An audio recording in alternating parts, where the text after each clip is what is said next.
I can slide it back a couple of inches because that's all I need. My feet going past the footrest by 2 inches, and I'm only 5'7".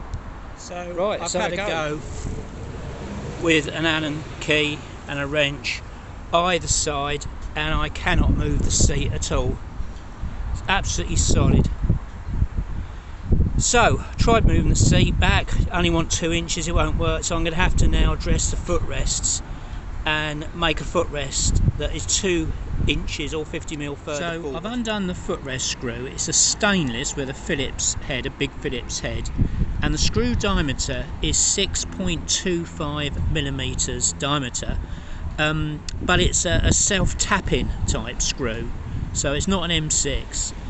6.25, it's a self-tapping, and the distance to the other self-tapping screw is exactly 368mm. So what I'm thinking is that I'll make a backing rail out of alloy and drill it and tap it M6 at 368mm, and then remount the footrest further down by 2 inches, and that should do it. I've got all the taps and everything. I was given, and I'm going to use the metal, cut the metal up into strips, and I'm just making a mock-up of footrests either side, and I've just cut this one and marked it all out for drilling. So I've got the centres marked, and this is what I got it from, part of an old table that I was given.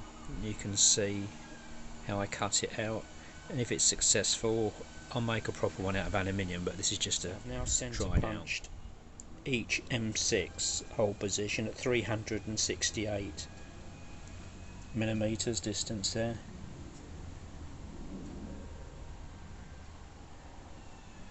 Next stage is to drill it with an M5 drill, then tap M6, and then just chamfer it to give a good lead in. And if you've never used a tap before, you want an M6 by 1 taper, and that one's got a long taper on it, and I've just put a little bit of grease in there just to ease it, and a tap wrench.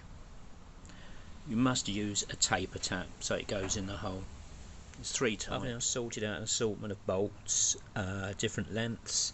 I'm going to try this one first. It's an Allen key one with a taper, which will seal the plastic of the Kayak. And these are good. These are roofing washers. They're rubber one side and galvanised steel the other, so they make a nice seal, and they're M6. I use them all over the place, especially on roofs for sealing if needed. They're brilliant.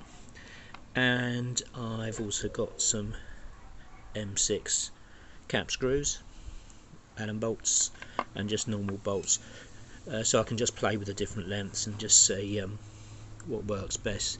As I say, this is all experimental at the moment. When I get it right, I'll make it out of aluminium. I thought you might be interested to see this. I'm just going to make a footrest that spins on the spindle, and I've just made a template out of wood, and I'm going to drill it 10mm at the end for the shaft.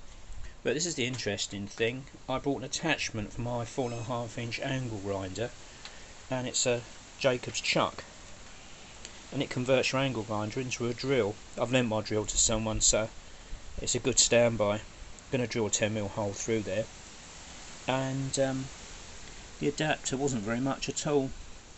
So there's the adapter. I think the chuck was about £10. I can't remember how much that was, £4 or £5. You just screw it on. You need the 2 bits, and yeah, it turns any 4.5-inch angle grinder into a drill. The prototype footrest is ready to fit. Screws are in place, and the foot pad tilts backwards and forwards. It's just a mock-up, just out of wood and metal. Make the proper one out of aluminium if it works. And that's just the right hand side, just doing one side to see if it works, and that'll give me an extra 2 to 3 inches foot room.